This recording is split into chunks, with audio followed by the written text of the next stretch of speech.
한 해의 마지막 2022년 마지막 금요 성령 집회에 나오신 우리 성도님들을 주님의 이름으로 환영하고 축복합니다. 우리 앞뒤 좌우에 계신 분들하고 이렇게 한번 인사하겠습니다. 한 해 함께 기도해 주셔서 감사합니다. 네. 자, 얼마나 감사하고 힘이 됩니까? 그렇죠. 우리 기도의 동력자가 있다는 것이 너무나 감사하고 큰 힘이 됩니다. 정말 다가오는 새해에도 우리에게 있는 이 기도의 불씨가 사그라지지 않고 이 불씨가 온 김포제일교회 성도님들 그 마음 가운데 기도의 불씨가 확 타오를 수 있기를 주님의 이름으로 축원합니다.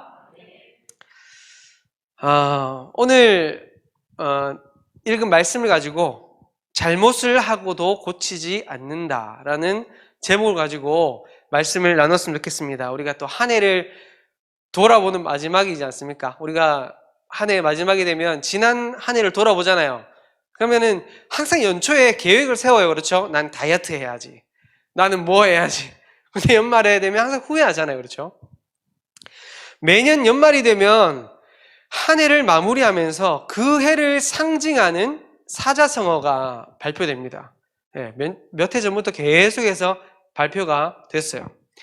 이제 그 사자성어는 교수신문에 발표되는 사자성어인데 전국 대학 교수님들 935명을 대상으로 설문조사를 했어요. 그래서 935명의 대학 교수들 가운데 이제 50.9%가 이 사자성어를 선정을 했습니다. 그 사자성어는 뭐냐 하면 혹시 있나요? 앞에 한번 띄워주시겠습니까?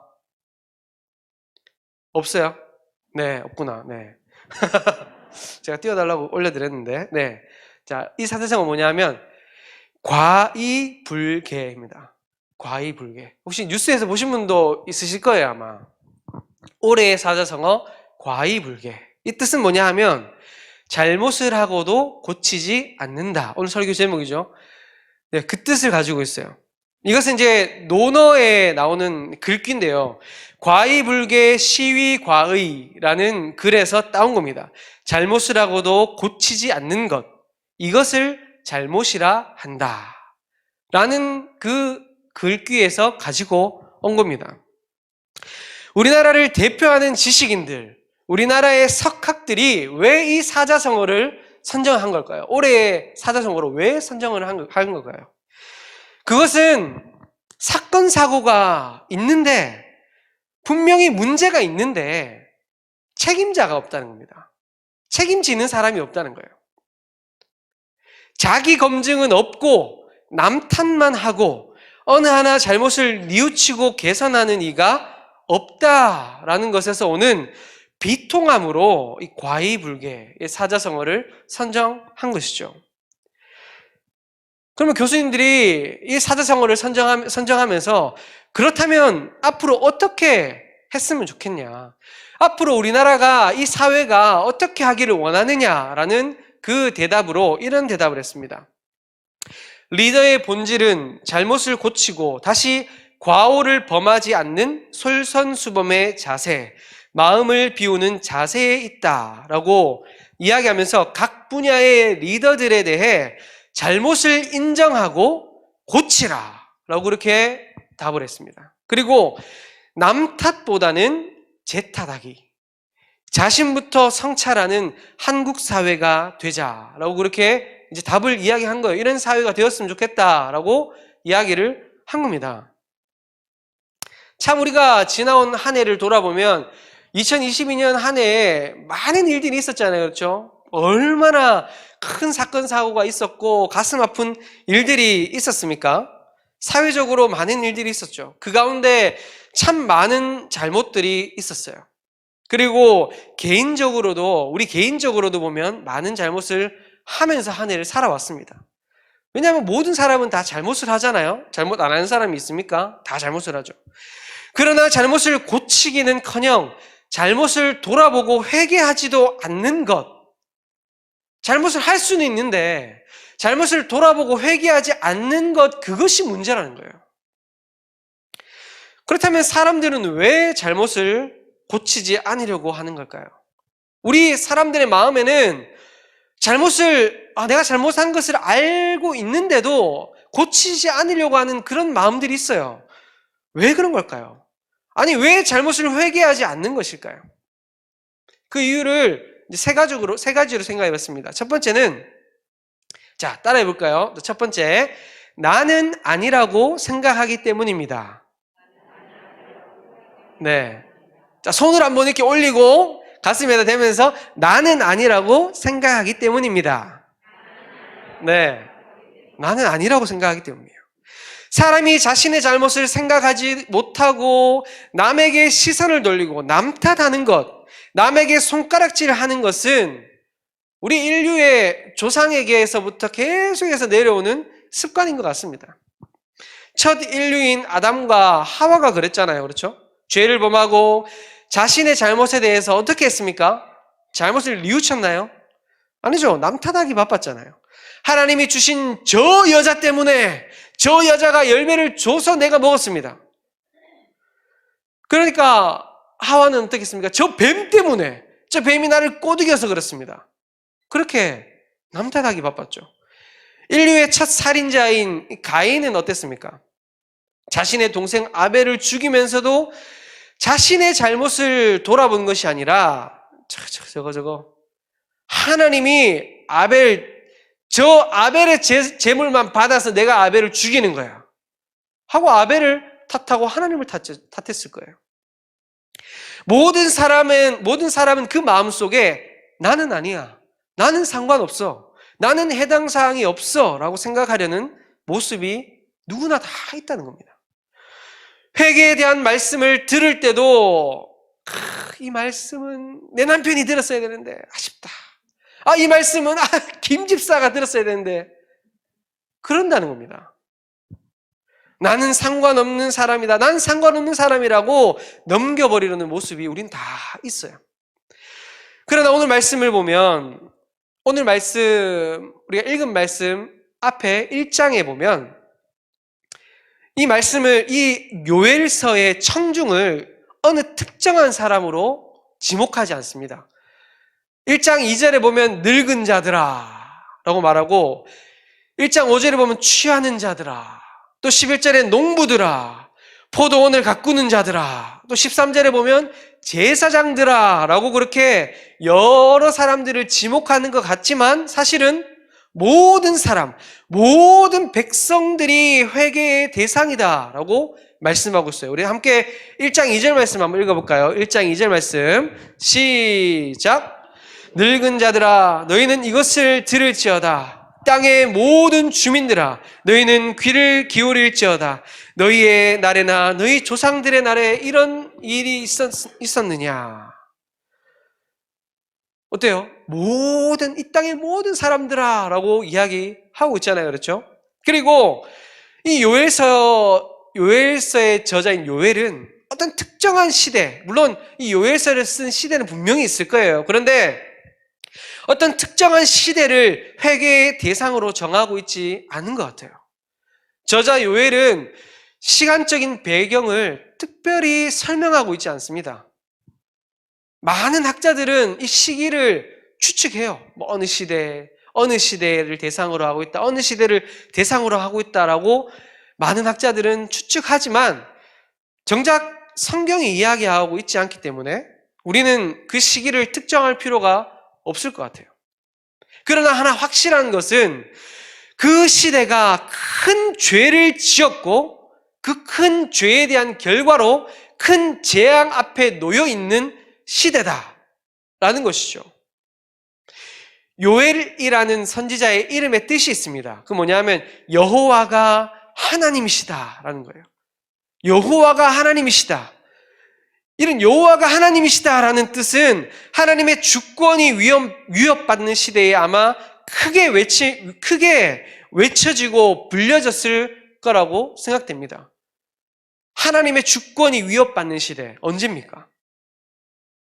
언제죠? 태초부터 계속해서 하나님의 영광이, 하나님의 주권이 위협받았지만 지금 우리가 살고 있는 이 시대만큼 악하고 하나님의 주권을 위협하는 시대가 없는 것 같아요. 그렇다면 여호와가 하나님이십니다 라고 크게 외쳐야 돼, 외침 받아야 되는 그 시대가 언제입니까? 바로 지금 이 시대. 우리가 살고 있는 지금 이 시대라는 거예요. 지금 우리가 살고 있는 이 시대가 바로 이 시대를 살아가고 있는 저와 여러분이 바로 회개의 대상이라는 겁니다. 오고 오는 모든 시대, 모든 대상이 죄에 놓여 있고 회개의 대상이라는 거죠. 그럼 우리는 어떻게 생각이 되겠어요? 아, 내가 회개해야 될 대상이구나 라고 생각해야 된다는 겁니다. 그러면 두 번째, 왜 사람들은 잘못을 회개하지 않고 고치지 않을까요? 두 번째는, 자, 우리 따라하겠습니다. 귀 기울여 듣지 않기 때문입니다. 네, 귀 기울여 듣지 않기 때문이에요. 2절 말씀에 보면 너희는 이것을 1장 2절에 너희는 이것을 들을지어다. 너희는 귀를 기울일지어다 라고 말씀하고 있습니다. 여기서 귀를 기울인다 라는 말은 어떤 모습을 상징하고 있냐면, 자, 마이크를 잠깐 내려놓고요. 자, 한번 손을 올려보겠습니다. 귀에다 대시고, 당겨! 예, 당기세요. 옆으로 쫙! 예. 자, 내리세요. 네. 좀 웃깁니다, 모습이. 이거란 거예요.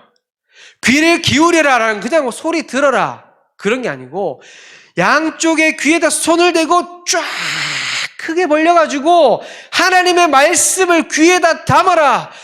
하나님의 말씀에 귀를 기울여라. 들으려고 애써라.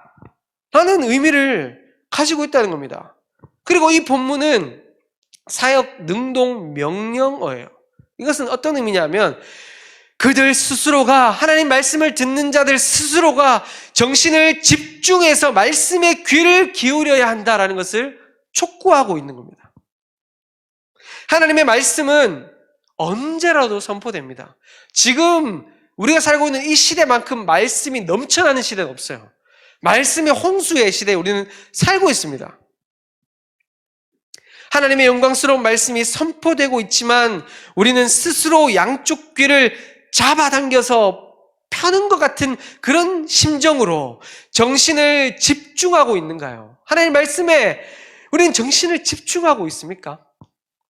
하나님의 말씀을 한 음절이라도 놓치지 않으리라라는 그런 간절함을 가지고 우리가 귀를 기울이고 있나요? 귀를 기울여 듣는다는 것은 결국 무엇일까요? 그것은 관계입니다, 관계. 하나님과의 관계. 그렇죠? 사람의 관계에서도 상대방이 내 말에 귀를 기울이지 않으면 어떻게 하겠습니까? 그 사람하고 계속 만나고 싶어요? 이야기하고 싶습니까? 그 사람 이야기도 하기도 싫죠. 만약에 내 아내가, 내 남편이 내 말을 귀담아 안 들어준다? 그럼 어떻게 되겠습니까? 그럼 그 부부 관계는 멸망이죠, 멸망. 망하는 거죠. 귀를 기울여 듣지 않아서 망한 대표적인 성경의 인물이 있잖아요. 누굽니까? 사울왕이죠. 말씀 한번 띄워주시겠습니까? 사무엘상 15장 22절 말씀 같이 한번 읽어보겠습니다. 시작! 사무엘이 이르되 여호와께서 번제와 다른 제사를 그의 목소리를 청종하는 것을 좋아하심같이 좋아하시겠나이까? 순종이 제사보다 낫고 듣는 것이 순양의 기름보다 나으니. 어떻게 했습니까? 순종하고 하나님 말씀대로 사는 것, 그것은 무엇에서부터 시작하는 겁니까? 하나님 말씀에 청종하는 것, 하나님 말씀을 귀담아 듣는 것, 그것이 선행되어야 하나님 말씀대로 살든지 안 살든지 할 거 아닙니까? 그렇죠? 하나님께서는 우리가 하나님의 말씀에 귀 기울이기를 원하십니다. 그냥 말씀이 우리 귀를 그냥 스쳐가는 거 말고요, 허공에 막 날리는 거 말고요, 귀를 펴서 집중해서 듣기를 원하신다는 겁니다. 하나님의 말씀에 귀 기울여 들을 때 어떻게 될까요? 우리의 참모습을 볼 수 있어요. 하나님의 말씀에 귀 기울이고 그 말씀에 집중해서 그 말씀을 청종할 때, 그때서야 비로소 우리의 약한 모습이 보이고 우리의 죄악된 모습이 보이고 그리고 하나님의 말씀에 귀 기울여 들을 때 그때서야 비로소 회개가 시작되는 것입니다. 우리가 회개하지 않고 고치지 않는 세 번째 이유, 우리 한번 따라할까요? 자, 시작. 죄의 심각성을 생각하지 않기 때문입니다. 죄의 심각성을 생각하지 않기 때문이에요. 죄의 심각성은 죄에 대한 심판, 오늘 말씀 보면 죄에 대한 심판인 메뚜기 떼의 두려움이 어떠했는지 그 말씀을 통해서 잘 묘사되고 있습니다. 1장 6절에서 보면 이렇게 말씀하고 있어요. 다른 한 민족이 내 땅에 올라왔음이로다. 그들은 강하고 수가 많으며 그 이빨은 사자의 이빨 같고 그 어금니는 암사자의 어금니 같도다. 지금 메뚜기 이빨이 사자 이빨 같고 암사자의 어금니 같대요. 모든 것들을 완전 다 씹어 먹어버리니까요. 그리고 또 2장 4절에서 11절에 이렇게 얘기합니다.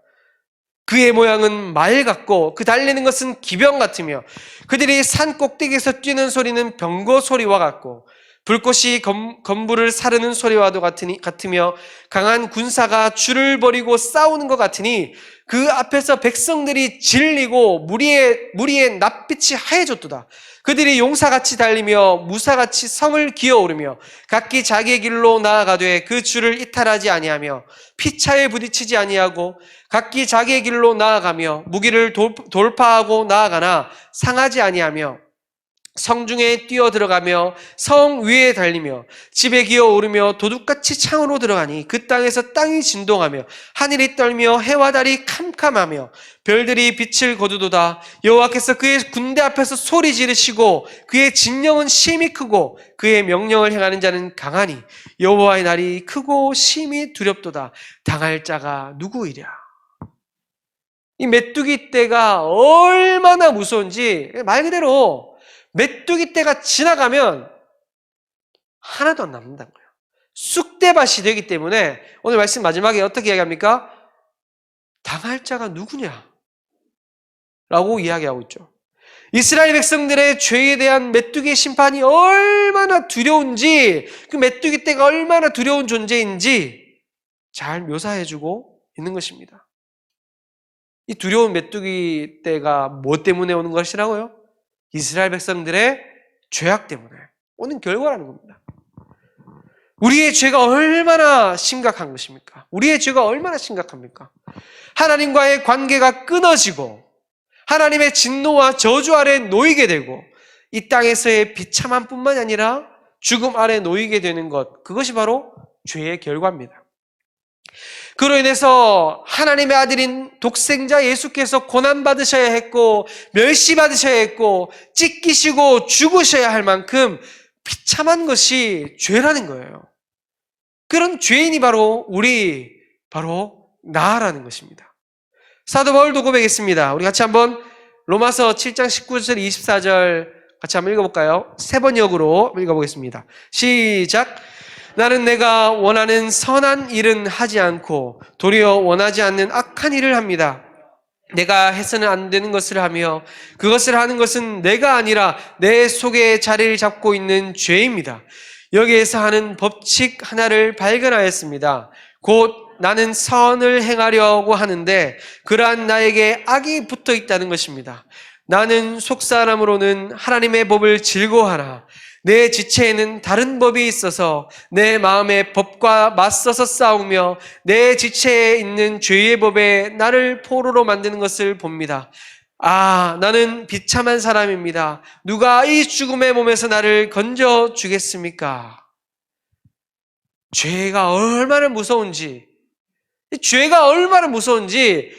그 위대한 사도 바울 역시도 그 죄 앞에서 나는 비참한 사람이다 라고 그렇게 이야기하고 있지 않습니까? 이렇게 죄의 비참함 속에서 심판받아 망하게 생긴 하나님의 백성들을 하나님께서는 그대로 내버려 두지 않으셨어요. 하나님께서는 하나님의 그 사랑하심으로 하나님의 백성들에게 다시 관계의 회복과 하나님의 백성으로서의 모습을 회복할 기회를 주셨습니다. 우리 함께 2장 12절 말씀 한번 읽어볼까요? 2장 12절 시작.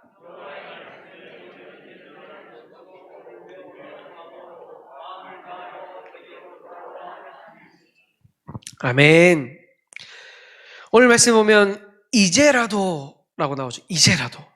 이 이제라도라는 이 말의 이 원문상의 의미를 보면 모든 것이 다 끝장나버린 상황이라도, 다시는 회복될 수 없을 것이라고 판단되는 그때라도 라는 의미를 담고 있어요.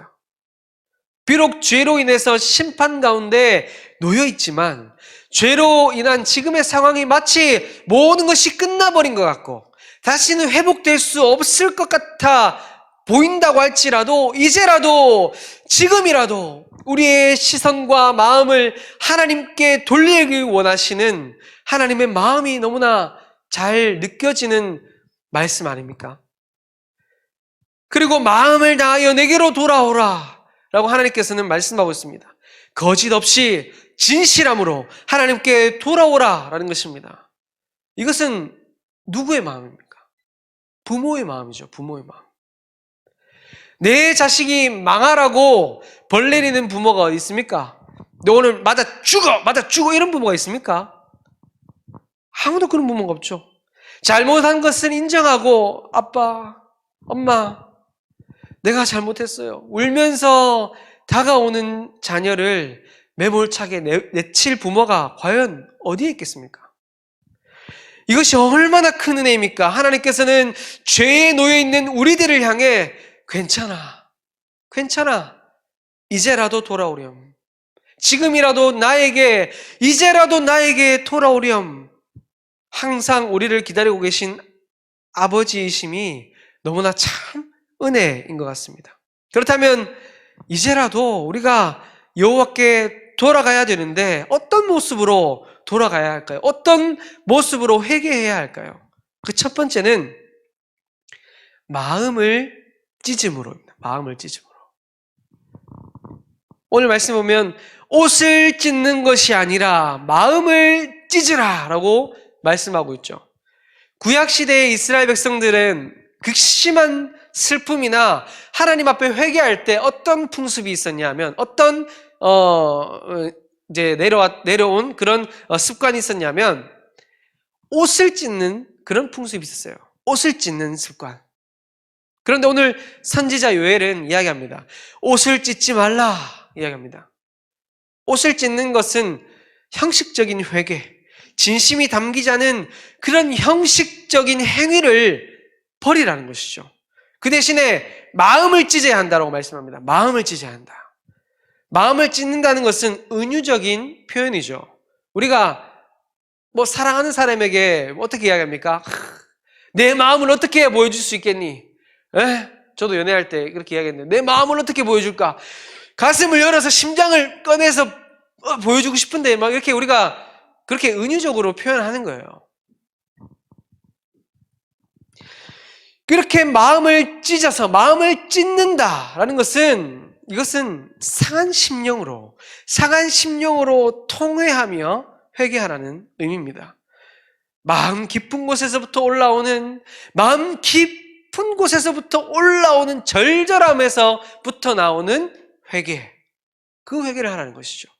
이것은 다윗이 밧세바와의 사이에서 간음죄를 범하고 난 뒤에 하나님 앞에 회개의 고백을 한 그 고백이 좋은 예라고 할 수 있을 것 같습니다. 시편 51편을 보면 이렇게 말씀하고 있죠. 하나님이여, 주의 인자를 따라 내게 은혜를 베푸시며 주의 많은 긍휼을 따라 내 죄악을 지워 주소서. 나의 죄악을 말갛게 씻으시며 나의 죄를 깨끗이 제하소서.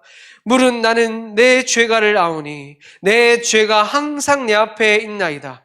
내가 주께만 범죄하여 주의 목전에 악을 행하였사오니 주께서 말씀하실 때에 의로우시다 하고 주께서 심판하실 때에 순전하시다 하리이다.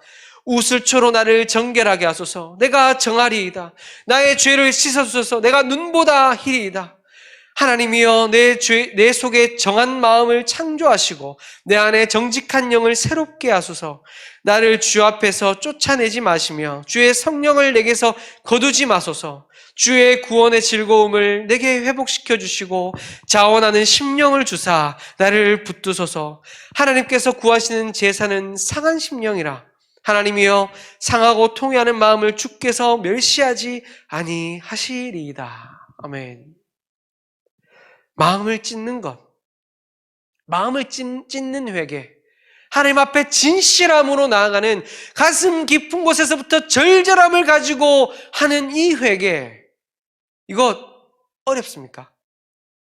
어려운 회개인가요? 그러나 마음을 찢으라 라는 것은 우리에게 얼마나 큰 위로가 되는지 모릅니다. 저에게도 얼마나 큰 위로가 되는지 몰라요. 만약에 하나님께서 우리의 건강을 찢으라 하셨으면 어쩔 뻔했습니까? 우리의 가정을 찢으라, 너희 가정을 찢어서 나에게 바쳐라 라고 했으면 어쩔 뻔했습니까? 우리의 인생을 찢으라 하셨으면 우리가 어쩔 뻔했습니까? 그러나 하나님께서 원하시는 것은 무엇입니까? 하나밖에 없잖아요. 우리의 마음, 우리의 중심을 하나님 앞에 찢으라 라는 것이죠. 하나님께서는 우리의 그런 회개를 기다리고 계신다라는 것입니다. 하나님께서 원하시는 회개, 우리가 하나님 앞에 회개할 때 두 번째는 우린 이런 모습으로 회개해야 됩니다. 같이 한번 읽어볼까요? 자, 시작. 하나님의 성품에 기대어, 하나님의 성품에 기대어 회개해야 합니다. 우리의 마음을 찢을 수 있는 근거가 무엇입니까? 우리가 전심으로 회개할 수 있는 근거는 하나님의 성품이 말씀에 약속되어 있다는 거예요. 말씀에서는 보면 이렇게 이야기하죠. 말씀에서는 이렇게 이야기하고 있습니다. 그는 은혜로우시며 자비로우시며 노하기를 더디하시며 인애가 크시사 뜻을 돌이켜 재앙을 내리지 아니하시나니 라고 하나님의 성품을 말씀하고 있습니다. 여기서 은혜로우시다라는 것은 원어를 통해서 보면 지체 높은 윗사람이 아랫사람에게 호의를 베풀기 위해 몸을 굽히는 행위를 이야기하는 거예요.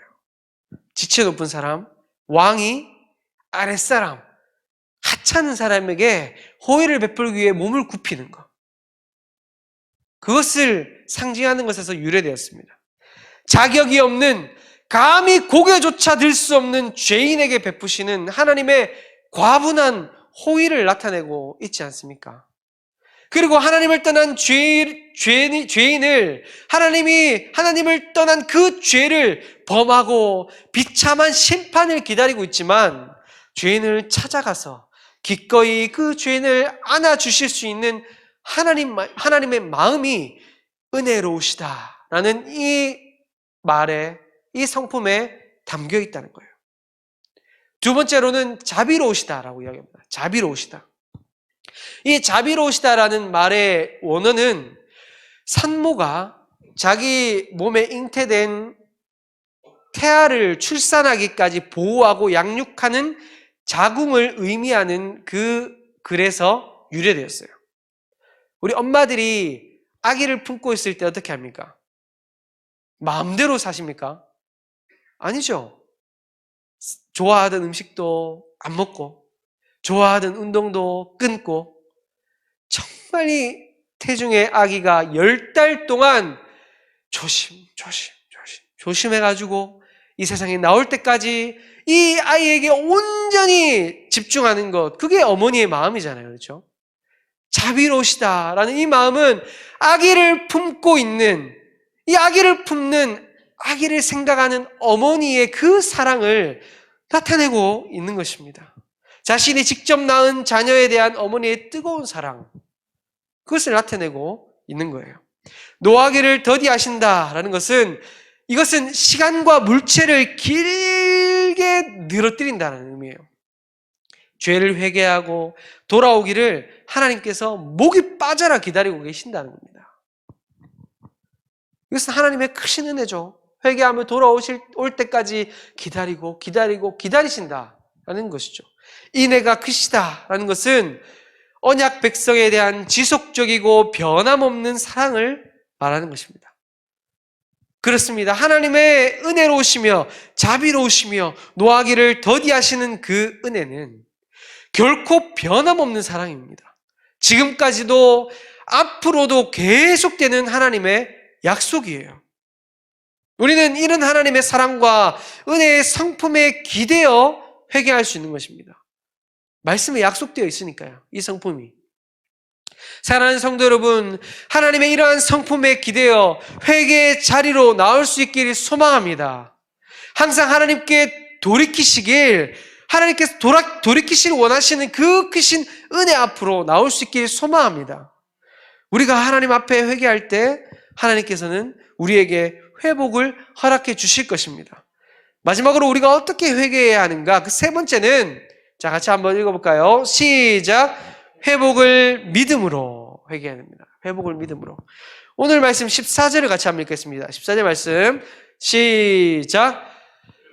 혹시 마음과 뜻을 돌이키시고 그 뒤에 복을 내리사 너희 하나님 여호와께 소제와 전제를 드리게 하지 아니하실는지 누가 알겠느냐? 아멘. 하나님 아버지께서는 하나님의 성품에 기대어 마음을 찢어 회개하는 자에게 용서뿐만이 아니라 회복의 여지까지도 두시는 분이심을 오늘 말씀에 이야기하고 있습니다. 그냥 하나님께서 우리 죄를 회개해 주시는 것만 해도 감사한데, 그 회개해 주시는 것만 해도 크신 은혜인데, 회복까지도 열어두셨다는 거예요. 사랑하는 성도 여러분, 우리의 작은 머리는 하나님의 크신 은혜를 다 헤아릴 수 없습니다. 다 이해할 수 없는 것이 하나님의 은혜입니다. 우리는 그저 하나님 앞에 상한 심령으로 마음을 찢고 하나님의 사랑과 은혜의 성품에 기대어 회개할 뿐이죠.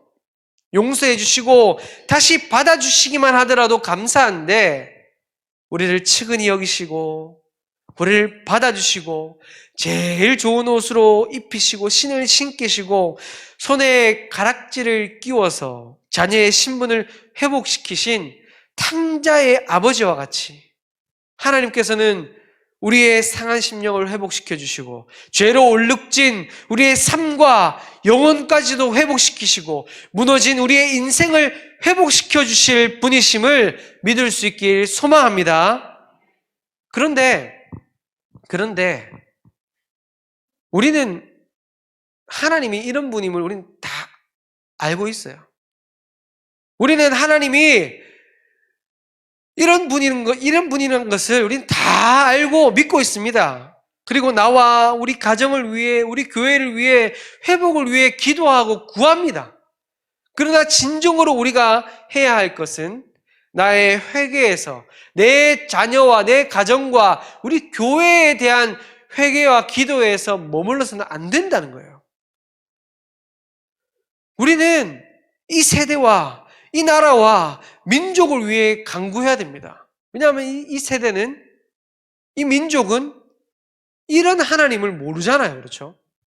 이런 하나님의 은혜를 모르지 않습니까? 그럼 우리는 구해야죠. 어떻게 구해야 될까요?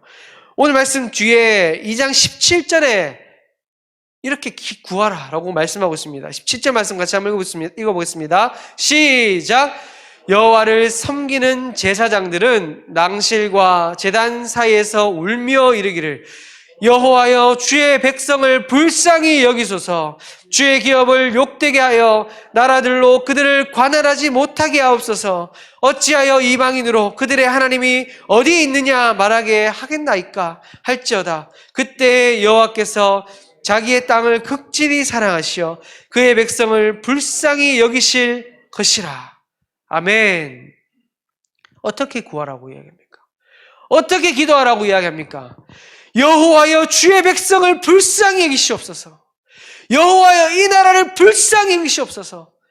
여호와여 이 세대를, 이 땅을, 이 민족을 불쌍히 여기시옵소서 라고 우리에게 기도하고 구하라는 거예요. 그때 여호와께서 그 땅을 극진히 사랑하셔서 그 백성을 불쌍히 여기실 것이라 라고 오늘 말씀에 약속하고 있지 않습니까?